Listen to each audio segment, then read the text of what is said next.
Hello everyone and welcome back to my YouTube channel. So I'm Mayank Agarwal and in this video we are going to start with tuple in our Hello Python series.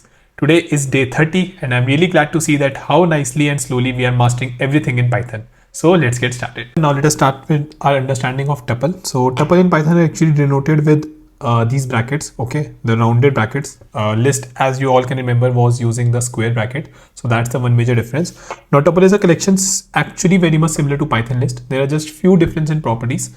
So primary difference is that we cannot modify a tuple once it's created. Okay, so you can think of tuple like, I would say, an order where, let's say if you are placing an order, the order will be in sequence, but now you cannot change anything, right? The way I would say things are, let's say you created an order in your Amazon or Flipkart or Swiggy, let's say. Once you have placed that order, that is finalized, right? So many companies, they don't give you the chance to actually modify that now. So you cannot add anything, you cannot delete anything. So they are basically immutable. Okay, so please make sure that you understand this difference, because just with this bracket or this I would say overall, you have to see and tell that, okay, what are the properties of this data structure, right? So that's the major difference, and they are of course created by using these rounded brackets. So now let us try to learn more about tuple. So tuple characteristics, as you can see, they are very much similar to list. They are ordered. They also allow duplicates, and they are heterogeneous as well. So you can store heterogeneous, if you remember, right? You can store 1, 1.5, and let's say Mayank. So a string, float, and an integer, right? But the major difference comes that they are immutable. Okay, so they cannot be changed after creation. Okay, so now let us create a tuple, everyone. Let us go and create a tuple on Python.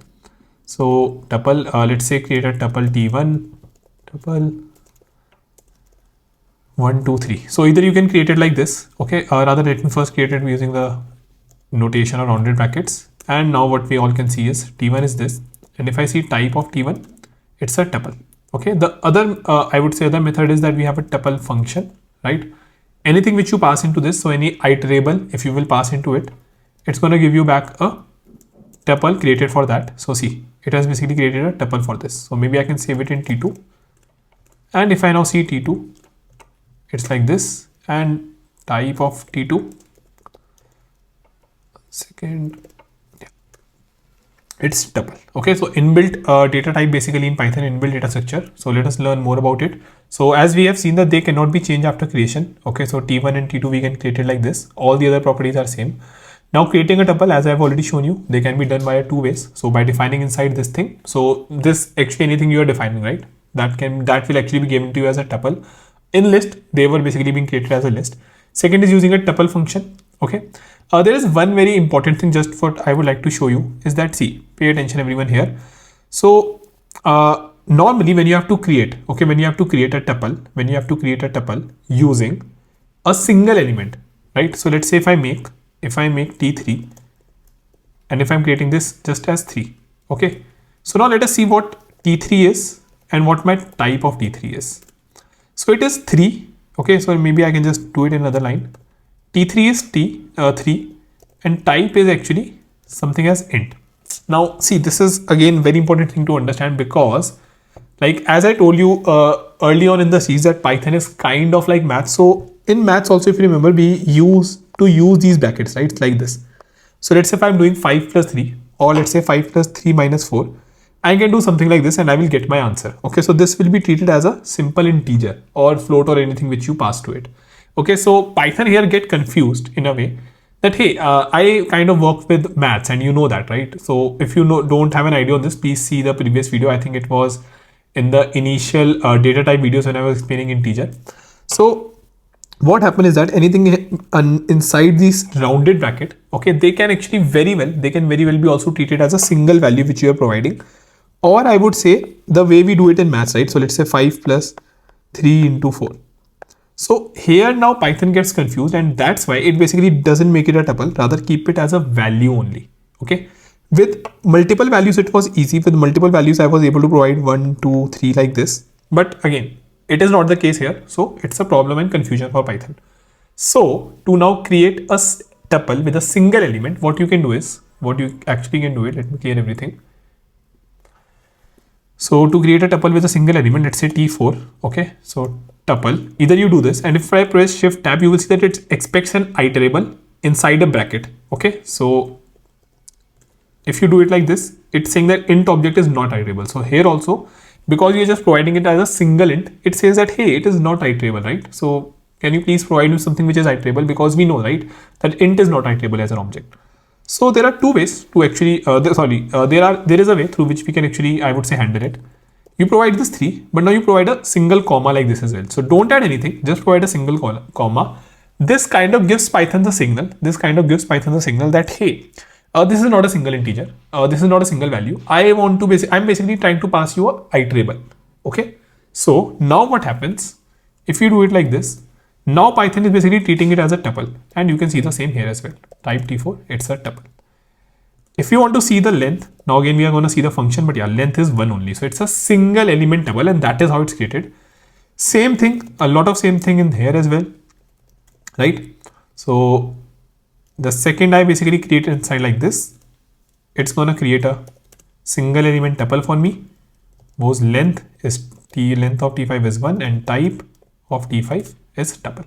Okay. So always remember that this is how you create a single, I would say, element tuple. Now this can be very well asked in an MCQ question, and hence it becomes a lot important.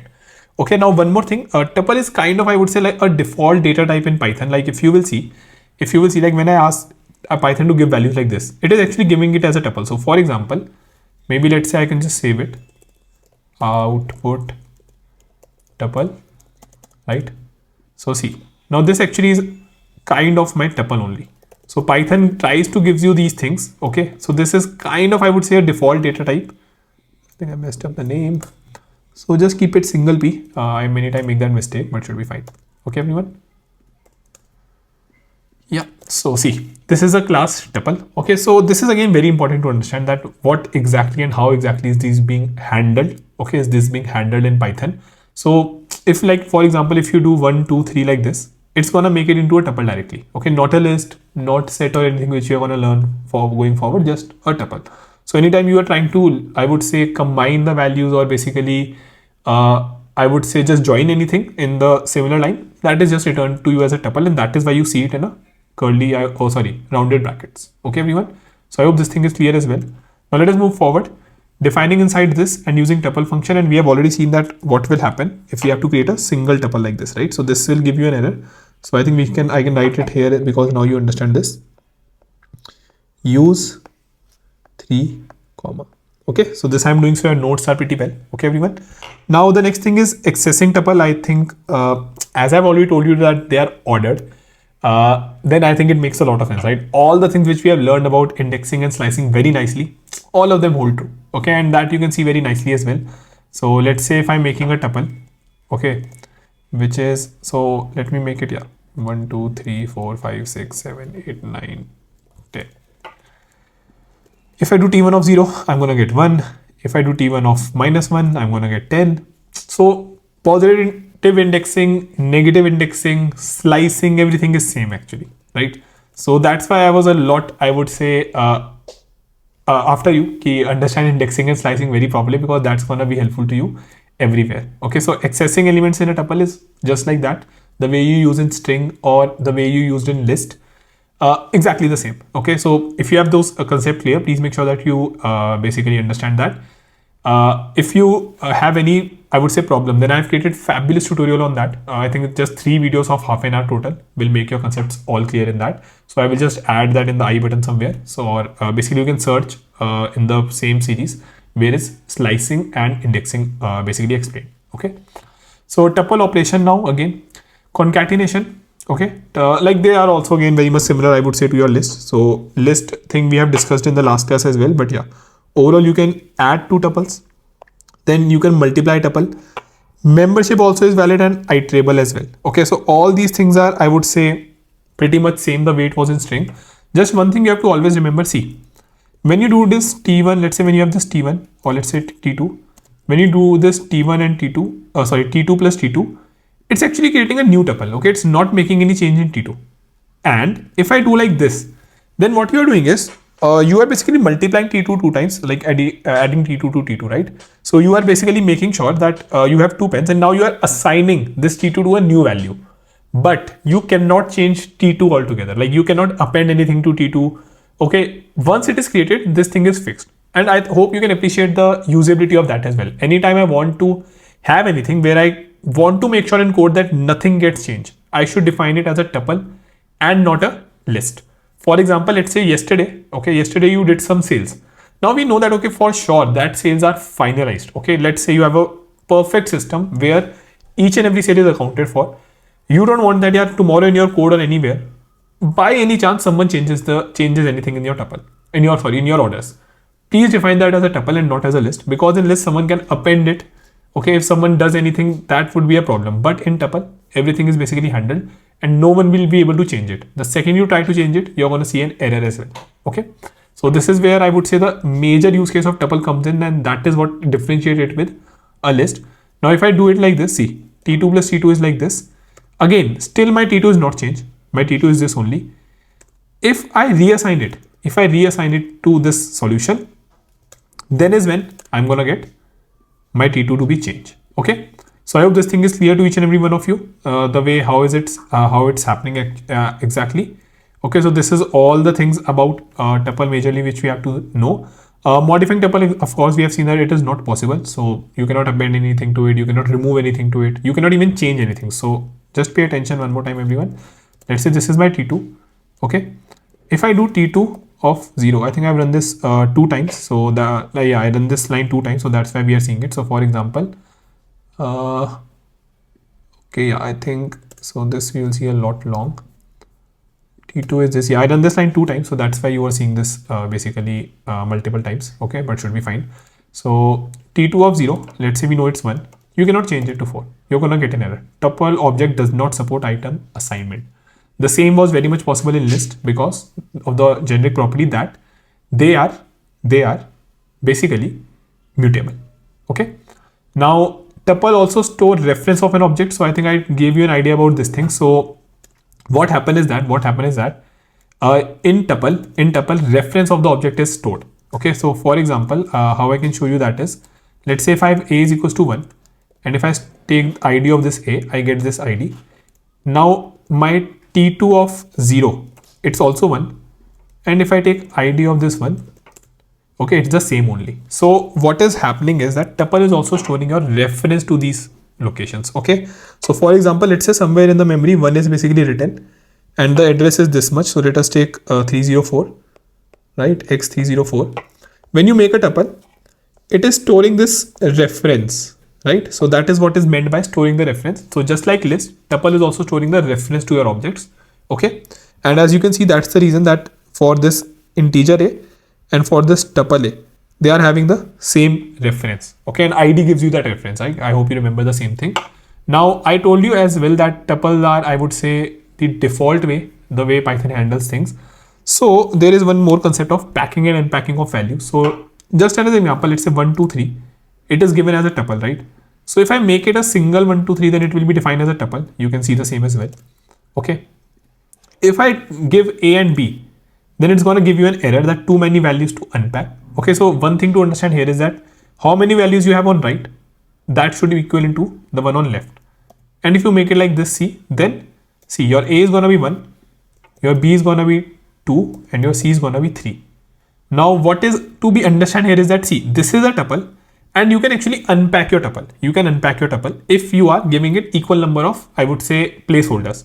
Okay, so that thing is very, very much important. That I think was not possible in list. So let us just check it if it is possible if I make it a list, right? So 1 second. Okay, so it is coming in list as well because more or less their properties are same. So this is the packing of your tuple, unpacking of your tuple. Okay, in a similar way, let's say it is like this. If you have, let's say, T1, okay, it's a very long, let us take T3, T4. Let me make T4 as, let's say, 4, 5, 6. Okay. Now see, if I make T4 is equals to a comma b comma c. 1 second, yeah. T4 is now gonna get changed because this ABC, okay, this is now coming to be packing of tuple. Okay, because I'm packing this as a tuple, right? So I hope this thing, packing and unpacking understanding is clear, that how you pack a tuple and how you unpack a tuple. Okay, now this will be useful when you will be writing code tomorrow, and let's say something is giving you, as I told you, that the tuple is kind of a default type in Python where everything is basically, I would say, getting returned and stored. So if you want to have those values in your variables, okay, let's say you are getting two values. Okay, so for example, tomorrow we are going to write, I would say, function, and here if you are returning two values, okay, they will be returned as tuple. Now, to make sure that you get them, you will be unpacking them, and for unpacking, you will be doing something like this. So whatever you are getting, okay, A, B, C. Let's say you are getting A first and second. So you have to make sure that you catch it like this: first and second, right? And whatever result is, so the result will be something, let's say in the form of say Mayank, and let's say 25. So you will get the value in first as Mayank and in second as 25. So this is going to be a lot useful. So that's why you have to understand this topic. Okay, that what is meant by packing and unpacking of tuple. Okay, so this is just the two things which I wanted to discuss with you. So packing and unpacking. And now in the next class, so this thing I think completes the tuple. Let me just make sure that I'm writing the notes for you so that it is helpful. So A, B, C, 1, 2, 3, right? So the majority thing which we have to understand is that 1 goes into A, this goes into this, and C goes into this. So A is equals to 1, B is equals to 2, and C is going to be equal to 3. Okay, so this thing is the major thing which you have to understand, everyone. I hope this thing is clear. So yeah, that is all we have to understand about tuple. In the next class, let me just great everyone. So I hope that everything here is now clear. In the next class, okay, what we are going to understand is in the next video majorly the methods and I would say the functions, they are going to of course be a lot similar to the way we have in list. So if you have done that properly, they would be very easy to understand. You will be able to actually tell me quickly that okay, which are going to work and which are not going to exactly work. And yeah, that is just everything which we need to understand about tuple. Now I have covered many important things here, especially with packing, unpacking, and I would say the properties. So please make sure that you revise them. Download these notes because they will be very much helpful to you for your exam, placement, any other I would say online test. And yeah, we will just complete the tuple in the next class and then make sure that we understand Python properly in our Hello Python series. Cool everyone, let us meet in the next video. Thank you.